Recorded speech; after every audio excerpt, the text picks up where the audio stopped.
This podcast is brought to you by Craft Beer and Brewing Magazine for those that love to make and drink great beer. Learn more online or subscribe at beerandbrewing.com or find us on social media at Craft Beer Brew.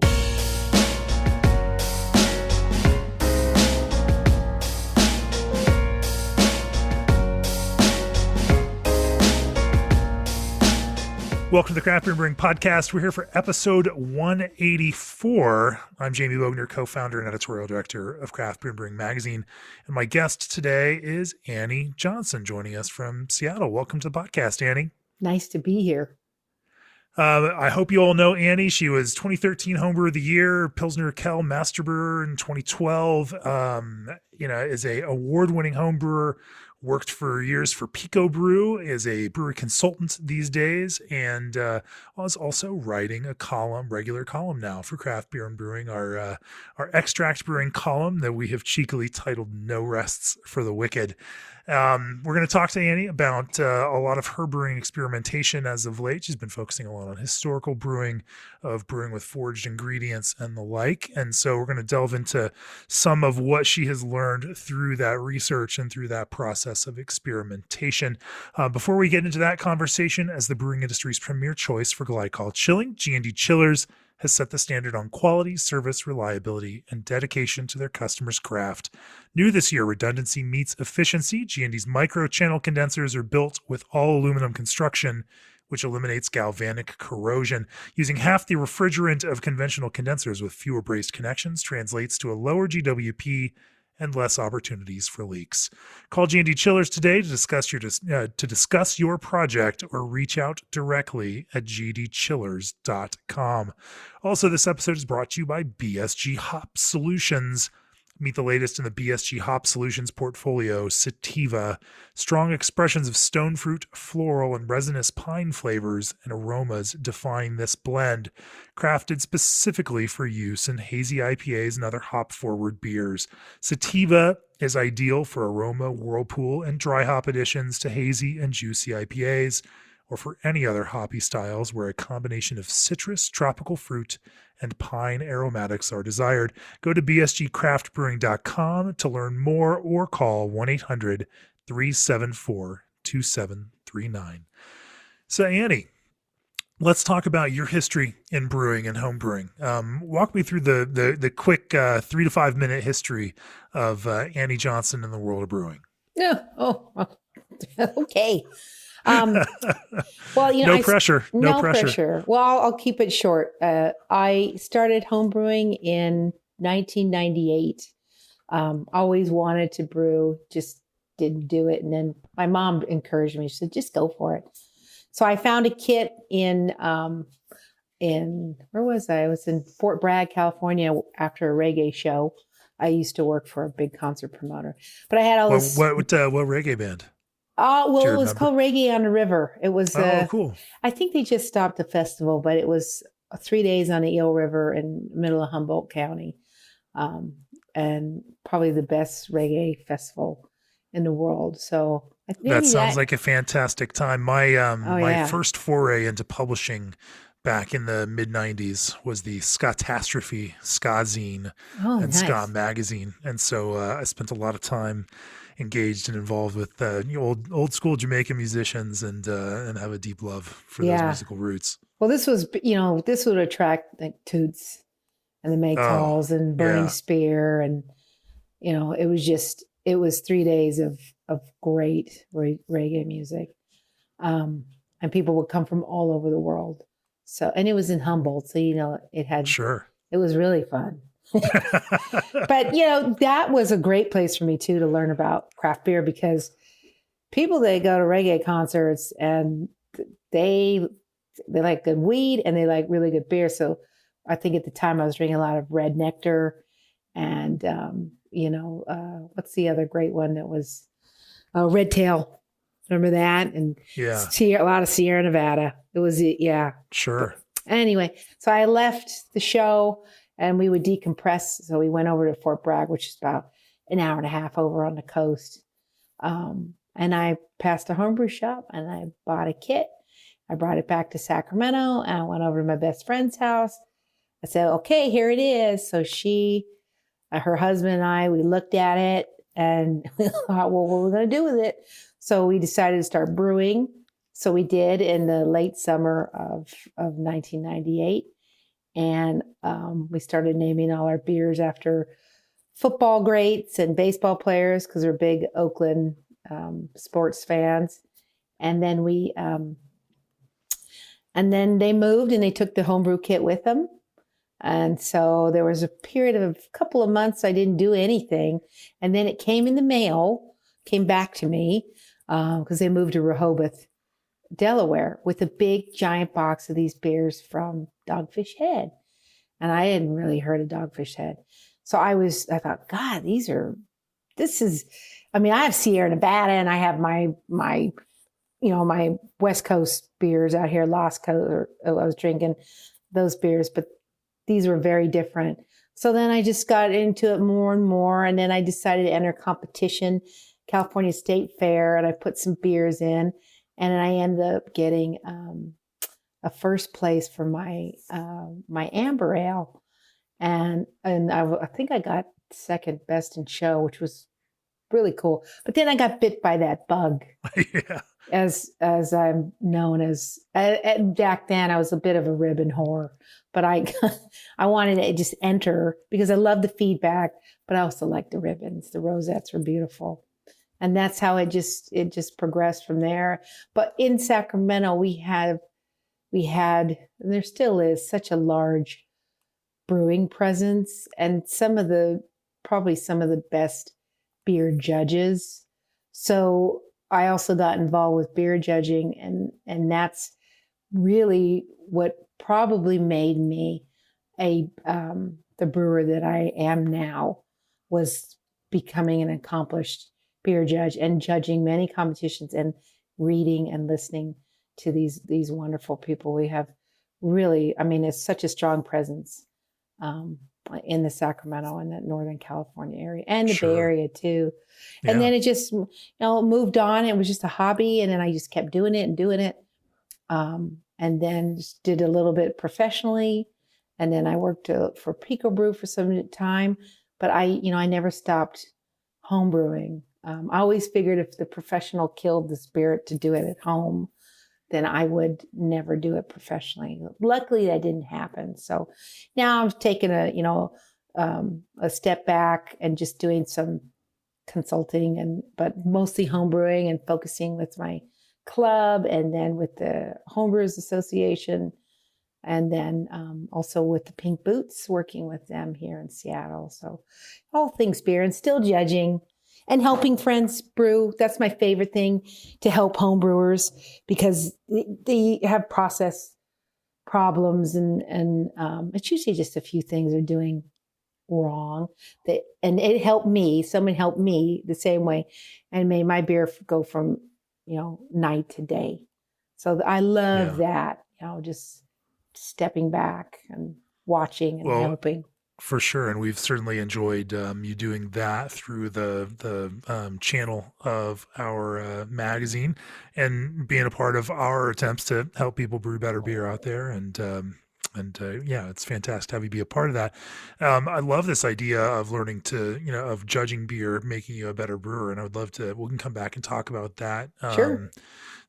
Towards the end of the podcast, but I do want to kind of dive into this. You mentioned before we started the podcast that you have really been engaging in, a focus on historical brewing traditions, that you lived in Egypt for a while and you've been exploring those kinds of roots of beer brewing and trying to, which of course Dogfish Head themselves have also, played a part in and digging up some of that. Talk to me a little bit about, the kind of beginning of this drive to kind of, to rediscover those historical brewing recipes, these old ways that, brewers millennia ago may have made beer or may have made something that may in some way resemble what we call beer now.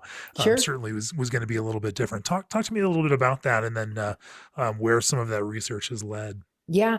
Well, I lived in Alexandria, Egypt for a couple of years.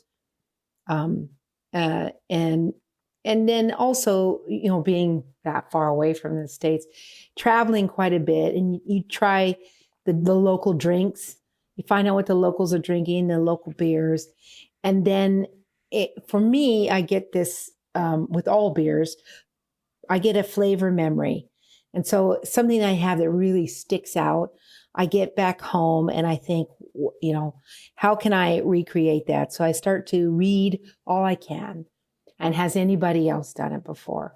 But thinking about the terroir, what grows there, how can I get those same ingredients? How can I recreate the traditions? Was it warm when it was brewed? Was it cool? Was it brewed? How was it stored, fermented? What was it fermented in? What kinds of yeast did they use? Were they wild yeast, or could I find something on the market that was close?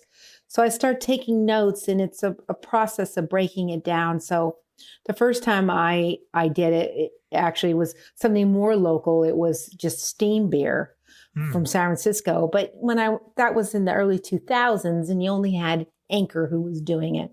So I had to think, go back through notes, go through historical records. You could I contact San Francisco. I was in Sacramento Brewing Archives, and finding out how they did it, and Schaller lacquered bowls, and how do I do this? And then it just kind of comes together, and then comes the day when you actually try to mimic those. And always the first few always taste terrible. But then, it's a process. And so with the Egyptian beers, in particular, there is a black beer that they make. And they do it. I haven't had it in a good 15 years, but when I had it about 20 years ago, it's one of their ancient recipes, and it's made with a black barley. And I can't remember what else they use. They char a type of wheat. So if you think about midnight wheat ingredient, there's something similar to that, but they brew it and they release it in the springtime. They have something called Charmel Nassim, which is the coming of the spring. And this beer is called Niger, which, just as we know, Niger is black for a lot of. And so so I thought, well, I got to make this, but it's also a lager. I'm thinking, well, how are they making a lager beer in Egypt? But it's brewed from barley that they cultivate that grows along the Nile. And then there are, and it's brewed and then Egypt is not as hot as people think it is when you get further north. Yeah. It's a Mediterranean climate, so it's quite cool. So it's brewed further up towards the Nile. Actually runs south to north. And so it's brewed up closer to the north, where it forks out and heads in the Mediterranean. So I got all my ingredients together to make that beer. And probably after about the fourth attempt and fermenting it around in the mid 50s, which is a little on the warmer side, I was able to recreate this beer. But it's those flavor memories that I get. But also, I also do some ancient beers that brew with a lot of roots, because there weren't hops. They weren't using hops. They were using different kinds of roots and other kinds of barks and things that were bitter. But I always have to consult on, I go online, or I'll go to the university to check to make sure things aren't toxic or hallucinogenic. Like I didn't know that with mandrake. I made a beer with mandrake root. And I thought, well, this beer is great. It was like Valium. Like someone had given me a couple of Valium. Wow. But so, they were brewing these beers for very specific reasons, whether it was mostly for soothing people that had ailments. This is good for this. This is good for that. So they weren't kind of like us, where we were just running down to the local watering hole, the craft brewery, and getting a beer and chit-chatting. They did that too, but a lot of times the beers were for healing purposes. So it's been a lot of fun. And then even the Germanic beers and Stein beers, that do a lot of brewing with Stein beers, the hot rocks. And that's something that takes a small team, but finding the right granite rocks, and building the fire hot enough. And so and because that's a process of using the stones to heat the wort and get it to a full rolling boil, and then delicious beer, and also a lager, was fermented quite cool. And then also using that same style to do the satés, because I talked to a guy at Colorado Malting who does who specialized. I heard his talk was great, so I told him I was going to recreate it using the hot rocks, because I figured, well, why am I using my kettle propane fired? Why am I using modern technology methods to make a historical beer? So that's another thing about it. If you're going to really make it that way, it might not translate commercially, but if you're going to do it at home, you've got to do it the way they do it. You don't have to put on a loincloth or carry a club or whatever.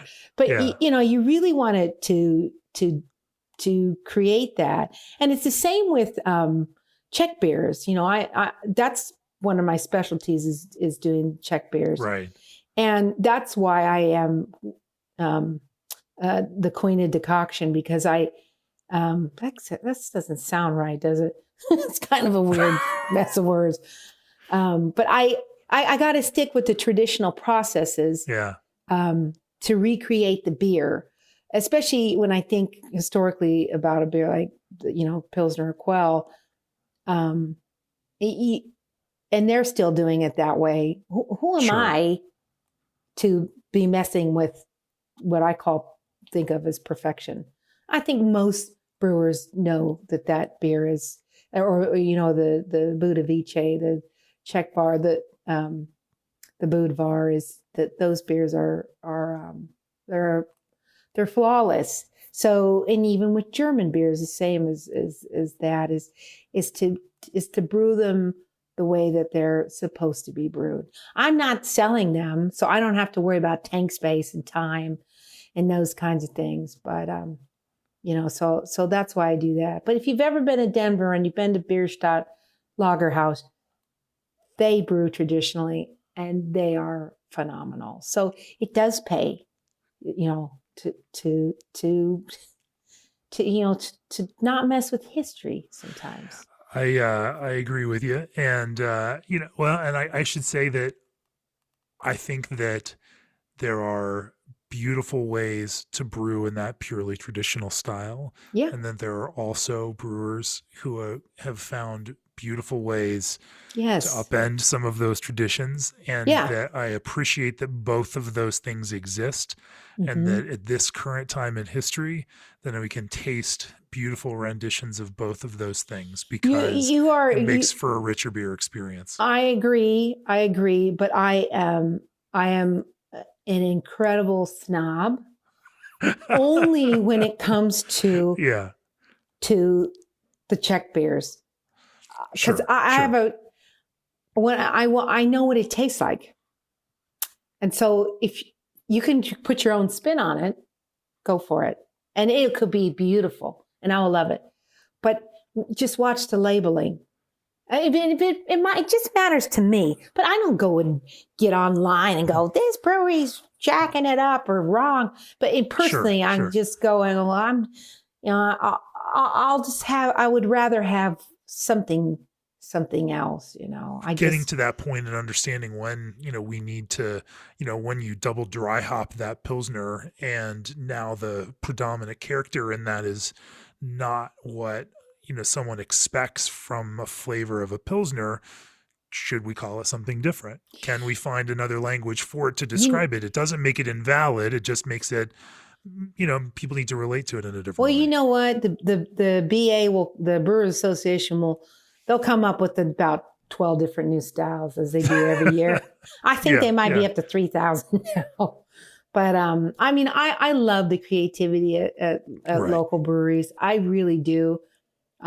So I'm not going to those breweries to drink a Czech style beer or I'm not. I got I've got the big box retailer that sells me that Meyer Quell, and I know how it's packaged. I know it's beautifully fresh.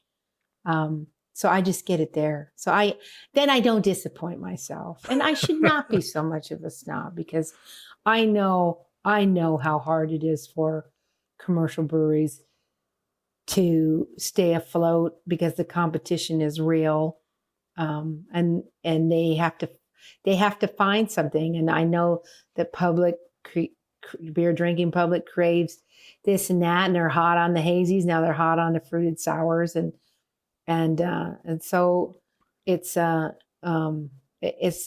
easy. But I for breweries though, it's hard, because I see so many chasing trends versus truly being innovative, and that's another, that could go on another tangent, because sure. I will say that there's a lot of breweries, and I hope people take this with a grain of salt. You don't always have to open a brewery. You can still brew at home and appreciate the beer and go to a brewery. You don't have to open that brewery. Okay? Just that's all I'm going to say. You've heard it from Annie. Yeah. You don't have, just because you enjoy brewing beer doesn't mean you have to open a brewery. Sure. Yeah. Let's switch gears and talk about, and kind of dig deeper into some of these actual brewing projects, especially around foraged ingredients, how you use them and how you're getting good results out of some of those ingredients. But before we do that, the most common complaint about hard seltzers, they need more flavor. Extract alone is a weak flavoring agent and can leave a chemical aftertaste, but there is a better way. The craft concentrate blends from Old Orchard are packed with real fruit first, no added sugars, and just enough natural flavor. Breweries are turning to Old Orchard concentrates for seltzer with more body, color, and aroma. Turn seltzer skeptics into supporters with seltzer that drinks like a beer. Get started at www.oldorchard.com/brewer. Also, for years, Brewery DB has been the industry's only professionally curated source of brewery and beer information. In 2019, over 1 million brewery visits were made by craft fans searching for breweries on Brewery DB. In just a few weeks, Brewery DB will unveil an all-new experience to help craft lovers get back on the brewery trail. To take full advantage of the enhanced marketing power of Brewery DB and increase your taproom traffic, set up your account on marketmybrewery.com. That's marketmybrewery.com. It's easy and it's free. So, Annie, talk to me a little bit about foraging. You're in the Pacific Northwest. There's a bounty of natural ingredients, and for your own personal brewing, that's been, a particular subject of focus for you. Talk to me about some of the key ingredients that you found, and then how you've gone about building beers with these ingredients. What you found work and don't work about using those ingredients in some of the beers. Sure. Well, I like gardening. So I like, a lot of, I have a nice herb garden, and sometimes I don't have what I want. So one thing that got me started on that was, I'd go out at night, with scissors throughout the neighborhood and I hit up other people. You're such a hooligan. Wow. Well, there's a lady another block away who has a beautiful bay leaf tree. There's a lot of fake bay leaf out there, so make sure when you open them up, they really smell like bay. And it smells so good, and I always use it for soups and Italian foods and things. But I thought this would be probably good in a beer, but a little bay goes a long way.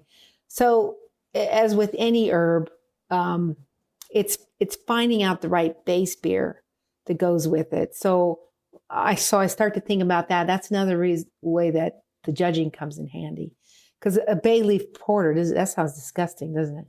And it would be, I think. So I paired it with Belgian beers, because they're very yeast driven, but they leave a window open for you to bring in some type of other herb or flower.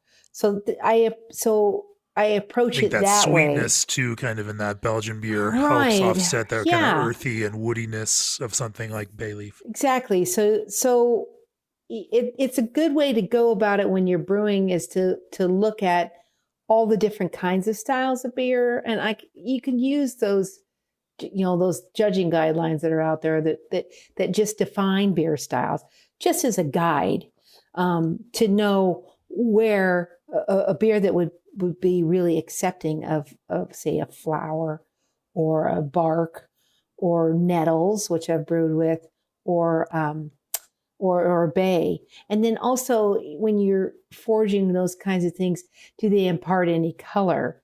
So with nettles really leach off the green. So you want to have a beer that's very pale in color. When you start to mix them with darker colors, you get really weird looking beers. Yeah. So nettles lend themselves really nice to pale lagers. There's quite a bit of nettles that grow here in the Pacific Northwest. So it's getting them and then drying them. I find that drying really helps. So, one of those stackable dehydrators work really well.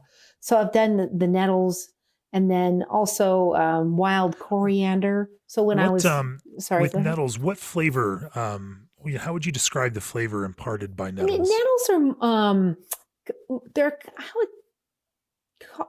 they're almost a little like basil, not as much of that licorice note, right? But a little bit of that. They really makes great pesto as well. Huh. But it really nice in a pale lager. And if you ever want to make green beer for St. Patty's Day, use nettles. But it's really nice. It's actually really nice. And then, I like to just wait, next St. Patrick's Day. Yeah. It's going to be nettles beers across the country with people making green beers, but doing it that kind of natural and foraged way. Well, there's specifically in Seattle, there's a big Nordic or Norwegian community. And so the sati is a real thing here, and they brew it down at the Nordic Museum. And so juniper is another one. You can go out into a lot of the different, you can go out into the Olympic Forest or Cascade, and you can get some juniper, which is really nice. And so that was quite easy for me to find the juniper to grow, or excuse me, to make the sati. And then other things I tried finally figured out how to brew with water from Puget Sound to make my goza instead of adding salt. So now I know the right amount where I can go down and just add that to the brewing water. And you just, what is that? What do you mean the right amount? Well, the salinity, figuring that. And then I know it for about 5. So if anybody's listening, want to make it, if you live near an ocean, you can use Pacific Ocean as well too. About a pint of water, of your salt water, seawater, for your 5-gallon batch, will give you just the right amount of saltiness for your goza, if you enjoy making that. Do you need to treat that seawater in some other way? Well, you're boiling it. Of course, yeah. You're boiling it, so you're okay. Yeah. Yeah, I know some people were worried if they drank the sound wine, it's going to have too much lead, but the sound is here. The sound is really nice. It's beautiful waters.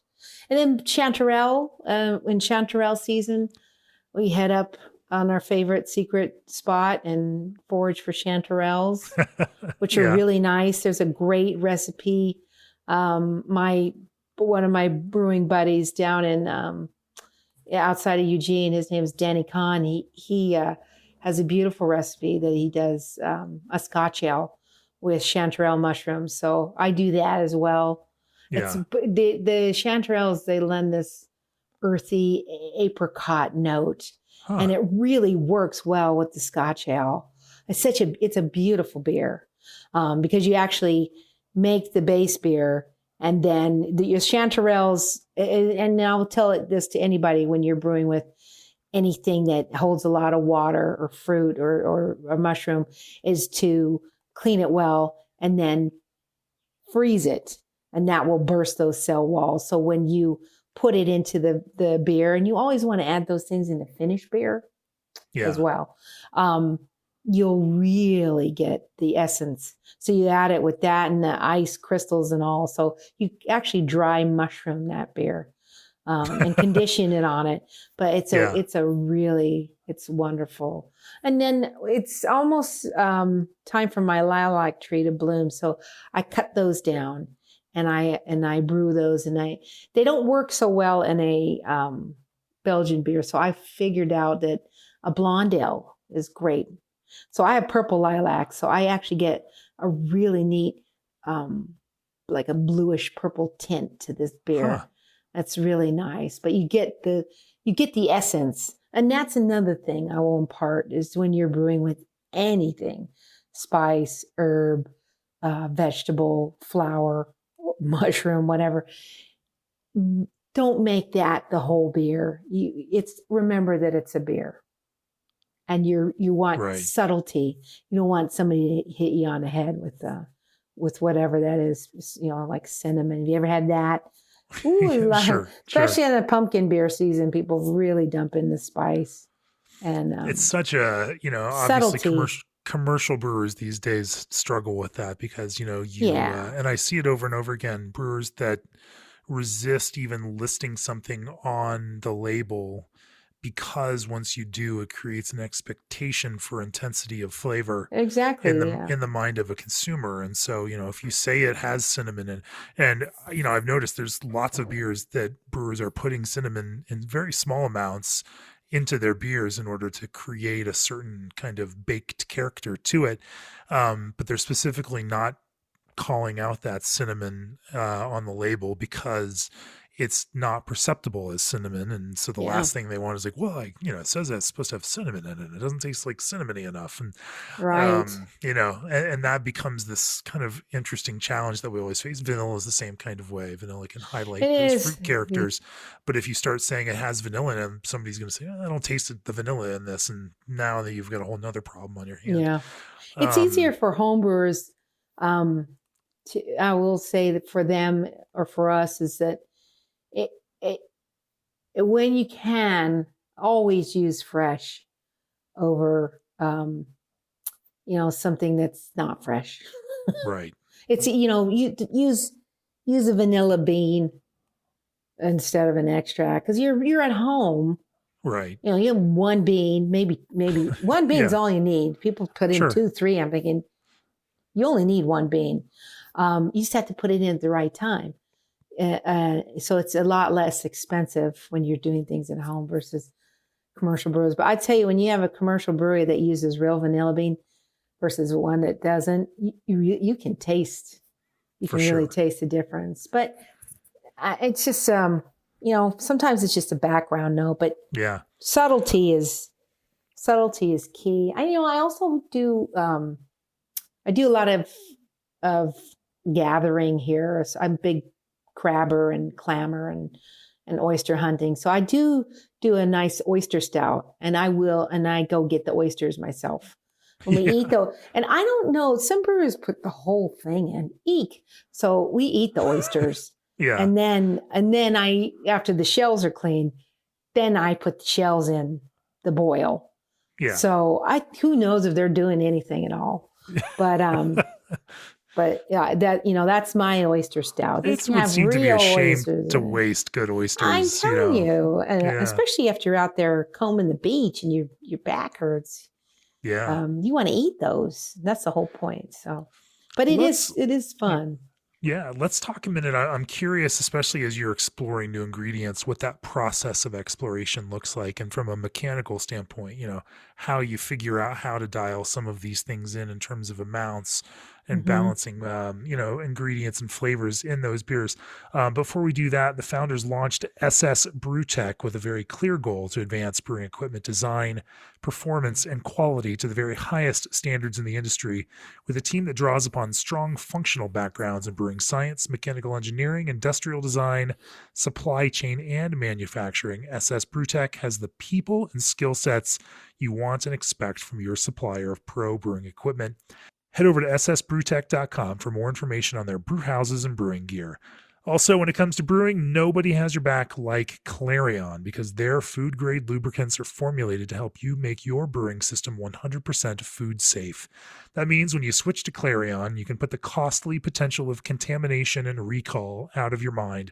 All you need to worry about is brewing great beer, and since you already do that, well, it's more like focusing on business as usual. Go to clarionlubricants.com to learn more. So, Annie, when you're testing out a new ingredient, figuring out how much to use, how to add it, that's always a puzzle to kind of unlock as you're going through it. And since that differs from ingredient to ingredient, talk to me a little bit about what that process generally looks like for you, what the testing process, feels like for you. Well, I'll brew smaller batches when I'm thinking of a beer or when I'm, trying something new, and then adding the whatever the ingredient is late in the brew, and then I'll do that. I'll also sometimes split a batch, and I'll do it one way and then another way. So on the first way, I might boil it with whatever the ingredient is. Right. And then on the second batch, I might try adding it after fermentation. So I've also tried experimenting with high Krausen because I've been seeming to getting some success a lot with hops and things.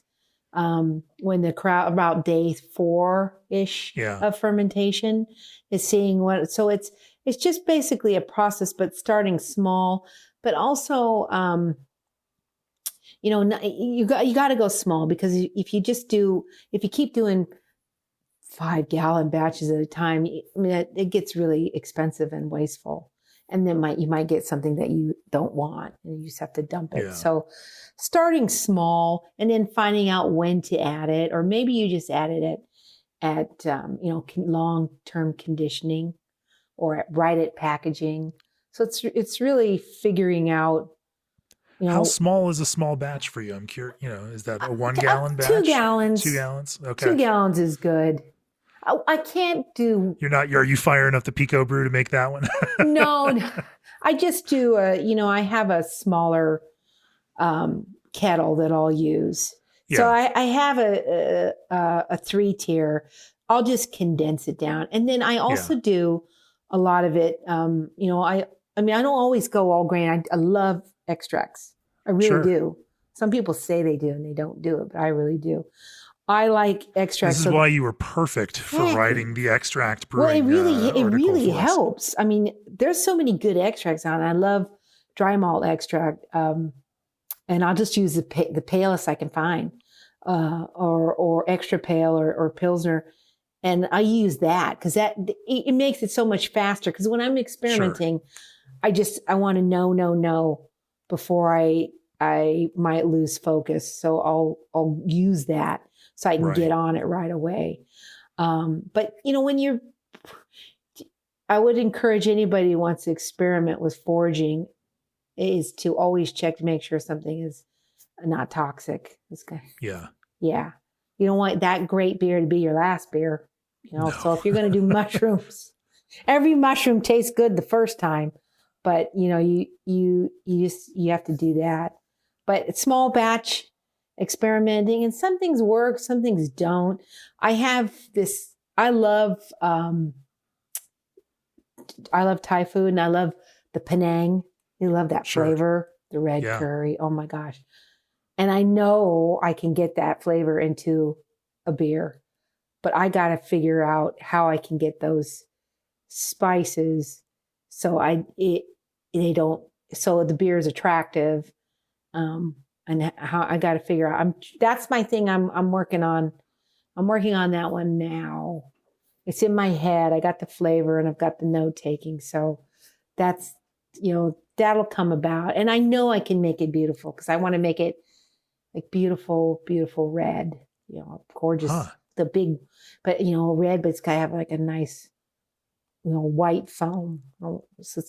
I'll get there. I'll get there. But tastes good, because too much of you want something, you want to finish you want to finish the beer. Right. So if Yeah. you use something like hibiscus, then it's going to probably turn some of your foam pink, and that's not what you want out of it. Yeah. Well, I love hibiscus. Actually, funny you mentioned that. I just got some organic hibiscus because there's a hibiscus and rose tea that they make in Upper Egypt called karkadeh. And it is fantastic as a hot tea. And I know it will translate really well as a beer. So that's also, I've got about 4 different beers I'm working on, and that's one of them. But it's finding the right hibiscus flowers in the right rose and the combination. And I have that flavor memory, but I've got to get that into the right base beer. And that's the thing I'm working on is what's the base beer going to be? Because I can't always be a blonde ale or a Belgian blonde, or it's got to be something else. I don't know what it is yet, or maybe it'll just be a new beer style. Who knows? Yeah, I don't know. I love that kind of creative process of formulating both the flavor identity for it, but also the visual, you can see the actual way that the beer looks. And it's gorgeous red. But it's about, remembering that it's a beer, So you have to have that element and not clobber your taste buds with something else. That's another with a lot of the IPAs that are out now is that you taste so much hop and not any of the malt. Now, some people just want that, and people love hops, and I love hops too. But sometimes I want more than just one beer, but I can't because I can't taste anything. And see, it's just it's a balance. It's a fine. Sure. And it's also a cycle, which I think is the fascinating thing. Like I wonder what will be the next big beer. Look at Boot IPAs. They ran in the finish line, and then they're just gone. It's such a funny thing. We're watching, more and more, West Coast IPAs, capturing people, because I think there's a cycle, like American drinkers in particular get really excited about things, and things just burn hot for short amounts of time. Yeah. But then they burn out, and and it's not like hazy IPA is burning out by any stretch of the imagination, but at the same time, we start to remember that, I also really liked those West Coast IPAs, and in a lot of places of the country, West Coast IPA has never been supplanted by hazy IPA. Yeah, out here it is still the king, and it has never gone anywhere. And even though that some other styles have popped up, but even things like black IPA they fell out of favor, and now 5 or 8 years later, as we go back and start tasting some of the very small number of them made by brewers using more, say, late hopping techniques, and kind of using the last 8 years of hop development and where that has gone. They're making these beers in better ways than I've ever made red IPAs and these kind of crystal malt forward IPAs. Like, we start to kind of get really excited by those things again, which seems super weird. You'd think we were now past that, but I think that the same kind of nostalgia that drives something like your love of Czech lager, because it's based on a sense memory of a time and place and drinking these there, that's connected to positive feelings, and that drives that love of it. It's the same thing that we are starting to see even in American craft beer, where now a generation of craft drinkers who grew up, drinking beers in the mid to late 2000s, these super ragged, bitter IPAs, have a bit of nostalgia for those. And, and so tasting those again, now that we've had a little time away from them, or that the overall West Coast style has shifted and changed a bit, they become attractive again. And it's such an interesting kind of cycle of history that Yeah, we're it is moving through, and cyclical. in 5 and 10 year kind of, the cycles around that. So it'll be curious to see. And I imagine that the sour fruit beers that we're drinking now may not be popular 5 years from now, and then 10 years from now, we'll look back on them and think, oh, those beers were really great, and people will Yeah, start making them again, and and it'll be and the cycle will just repeat itself. You know, let's talk a little bit about judging beer. You mentioned sure. that judging beer helped make you a better brewer, and that talking with and working shoulder to shoulder with experienced beer judges helped you taste, improve your own palate and be able to taste things in more articulate kinds of ways, or in finer grained kind of ways. Hmm. Talk to me a little bit about your process of working on that, of becoming a better judge, Sure. of doing the kind of putting the work in and learning to to become better at that, and then of course how that impacted your brewing as you went. Yeah. In my time in Sacramento, there was a really a good guy. You might know him. His name is Jamil Zainashev, Sure. and so he was Heretic Brewing now, yeah. yeah, and he's a Sacramento guy, and so we started brewing about the same time. And so he was a good resource and probably my main competition. He and a couple other guys from the Bay Yeah, Area and Mike McDowell, Tasty, sure. all friends. Yeah. But Jamil was the one who said, you should get into judging because he had started. And I'm like, I don't know if I can do that. He goes, you should do it. It'll make you a better brewer. So the program that's out there for me that I did was the BJCP Beer Judge Certification Program. Right. So there was actually quite a few people in Sacramento that were master level, grandmaster level, and then they were also helping write some of the guidelines. So they kind of said, well, come on in and into the fold. And so I got the materials and I studied, and I remember going up to Reno, Nevada to take the test at the Reno Homebrewer. And it was a sunny day, but it was January. It was really cold right on the Truckee River. So cold. But taking it, and you did a tasting portion, and where you had to write about certain things about the beer, the aroma, the flavor, the mouth feel, and the overall, right. And what it looked like, and then describing it, and then also written. And at that time, the written portion was 7 essay questions. Was it 7? I think it was 10 essay questions about beer, and you had no idea what it was going to be. And it was timed, so you would get a question like, name 3 Abbey breweries, what beers, commercial examples, 3 commercial examples of the style and their beer, and then give a sample recipe for a triple. That would be one question. And so you had to, so you didn't know. So at that time you had to know as much as you could about beer, because they could ask you anything. And then also about water chemistry, and also about hops, and, breaking up of a hop cone and what's inside.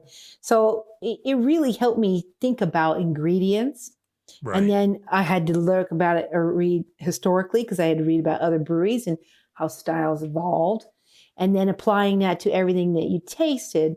And then the biggest key was, to me, there was a judge, and his name was Dave Sapsis, and he makes the best classic American Pilsner I've ever had in my whole life.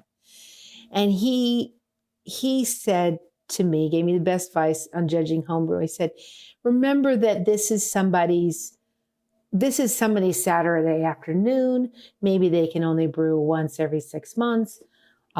So think about that when you're writing your comments, and be kind to the brewer. You don't want to ever kill anybody's passion. So I wouldn't want to be responsible for that. So I really took that to heart. So when I think about judging now, I think about that every time I get somebody's beer. And I give them the base amount of points right off the bat because they got it in the bottle and they got it there. And I open the lid, whether it volcanoes out or is completely flat, they got it in. So they're getting that. And then I go, and that's how I start doing my judging. Then I start piling points on. So to me, every beer that I get, you're an additive judger then. Yeah. Well, every beer to me is a 50 point. I know it's going to be fantastic, but at the very least, it's going to be 19, 20 points. Because I'm not going to ruin anybody's time. And they're looking for valuable feedback. So over the years, that's evolved. So I look for better descriptors, and really try to think about the process, as much as you can from the beer, because you don't know the brewer, how it was made or what the conditions were, but just to be very positive. So that really helped me. But that core group of judges, Beth Zangari, another fantastic grandmaster, who from the Placerville area, California, they're just so encouraging. And so when I got to Washington, there aren't as many up here, but there are a core group, but it's changing now. So I try to help at Pico Brew. When I was there, I ran a little bit of Pico University, I called it. So we did it after work twice a week, where we went through the styles and the basics of beer, because their manufacturing was mostly engineers, and some of them didn't even drink, but they were like the most talented engineers, hardware engineers. So, just teaching about beer and being kind. I'm a little harder on professional brewers. Yeah. Because you want my money. I want to give you my money, but I don't want slop in return. So I think consumers, they deserve something delicious. But that's how my judging's evolved. And then, so you think about that, and then using those guidelines, really helps you get the history where all these other experts have broken down the beer. I mean, they're not 100% right, but they're probably 99% right through all their research. And it's a volunteer organization. So and it is, people have really done their work. And I use that. So when I'm brewing, I know at least the basics for putting a brew together. I mean, 20 plus years down the road, I can do it.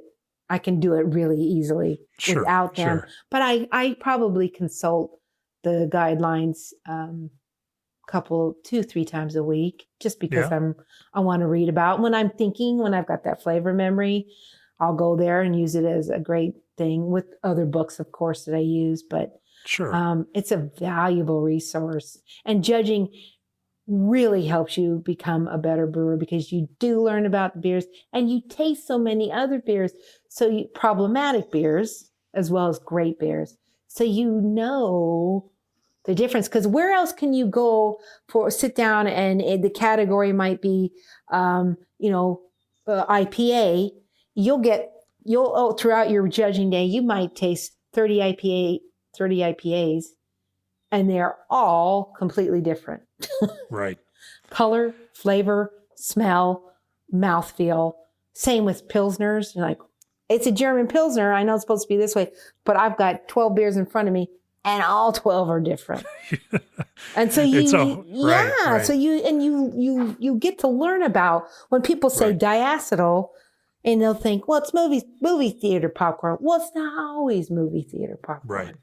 Or when they say oxidation. Sometimes it's a physical sensation more than even as a flavor. It's not always, a cardboard. Maybe sometimes it's tinny, or maybe it's like a blood-like, or, it's stale. What's the difference? What's musty versus, what's Mercaptan, that really versus skunk. I mean, is it Mercaptan skunk? Is it hoppy? Is it, what is grassy? Sure. What are these feelings in my mouth? Diacetyl also, is it slick on the tongue, and all those things? And there's no better place to figure out what those things really mean than starting to judge. And even if you're not getting into the judging, you can do stewarding. You just, as the pandemic begins to end, we'll be able to get these things back together. And I encourage anybody to volunteer to do it, because it's a great day, and it's camaraderie, it's community. It's, we obviously, review components to Craft Beer and Brewing Magazine is a big part of what we do. And we do that with, BJCP, judges that have, at least been recognized, and most are certified, and some are national. And, but when you delve into a flight of 20 different all German style Pilsners and see the broad range within that, you'd never, I mentioned it a lot, like almost any one of those beers, I could sit down at the brewery and enjoy drinking a single pint of it. Yeah. And it's a different experience when you are tasting 20 different ones and you start to see those very, very fine points come into focus. Yeah, because there's regional differences, and especially in Germany, you think about the Dortmunders versus the Munich, right? All the pale Kellers, and what about that middle of the country? All the different.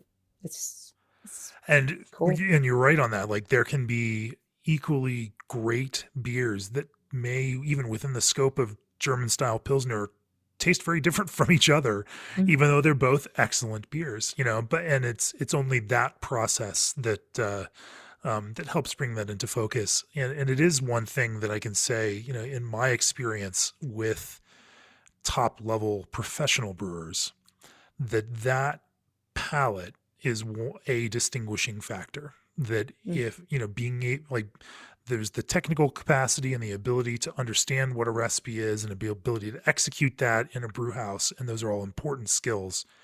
But having that finely tuned palate that has that kind of flavor knowledge and experience, that has tasted these different beers and understands where you want to take that, like that becomes a real distinguishing factor between good brewers and great brewers, and so it's not, I don't know that, and I think you're right here, it's not just a something you do because you should do it or because it helps you learn. I mean, it is part, I think, of that process of elevating, the beer that you make. I agree. Yeah. I agree. Well, Andy, what's the most exciting thing on your brewing radar right now? Today, I'm going to, I made a really nice Italian Pilsner, and it's all ready. I'm going to put it on tap. Yeah. So I was lagering, so I'm going to, I just bought a neat little gadget, a new floating dip tube. Okay. So I'm going to use my floating dip tube today to serve it, because it pulls the beer from off the top. Okay. So I'm gonna see how it works. I like inexpensive gadgets. So I like that. And so that floating dip tube theoretically should pull the regular dip tube clearer beer off of the top. I know the beer should be clear, but I want to try it out to see if it pours, it's going to pour nicely. And I know I'm so excited. I just bought a side faucet, one of those. Wicker faucet. Small fortune. But I'm very excited at, because I want to put it on. I want to put it on a ceramic tower I have, so I can pour in these gorgeous steins that I got when I went to Pilsner Quell. They were a gift from Václav, the master brewer. He gave it to me, and so I want to pour it. I want to take a picture, and I want to send it to him. I see him at trade shows, and he always remembers me. And he was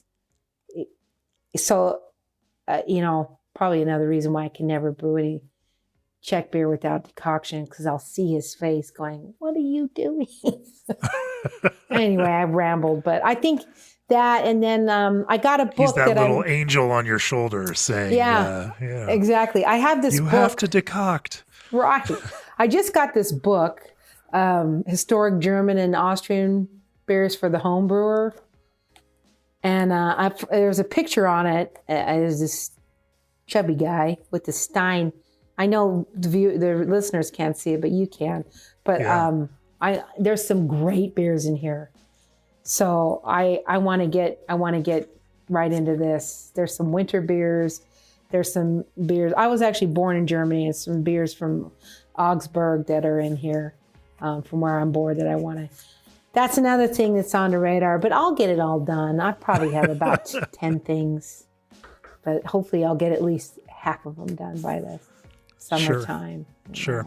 And if people want to read about your approach to Czech Pilsner or Světlý Ležák, the Czech Pale Lager, then they can read the next issue of Craft Beer and Brewing, our annual lager issue, where you dive into making an extract version of Czech Please. Yeah. Good beer. Well, Annie, thanks for joining me here on the podcast. G&D Chillers is the brewing industry's premier choice for glycol chilling. Try sativa in your next hazy or juicy IPA. Craft juice concentrates from Old Orchard are packed with real fruit first. Set up your account on marketmybrewery.com today. Let SS Brewtech outfit your brew house and gain peace of mind with Clarion lubricants. Of course, if you'd like to support this podcast, go to beerandbrewing.com, click on the subscribe button, and if you're a pro brewer, consider our All Access Pro subscriptions that combine both the magazine's exclusive online content and more. Of course, you all want to subscribe to Craft Beer and Brewing magazine because you get to read the wonderful stories from Annie right here. We will see you next week back on the podcast. But Annie, thanks for joining me. If people want to learn more about you or get in touch, where do they find you?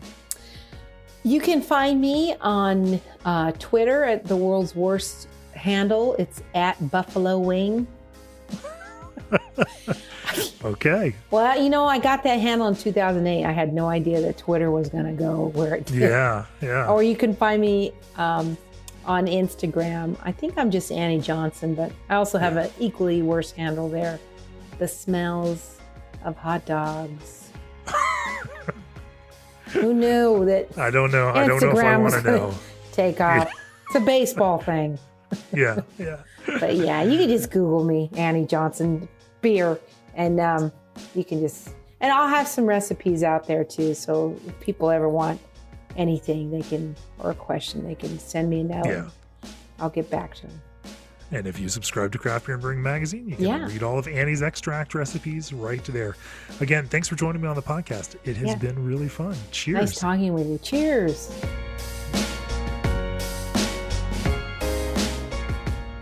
This podcast is brought to you by Craft Beer and Brewing magazine for those that love to make and drink great beer. Learn more online or subscribe at beerandbrewing.com or find us on social media at Craft Beer Brew.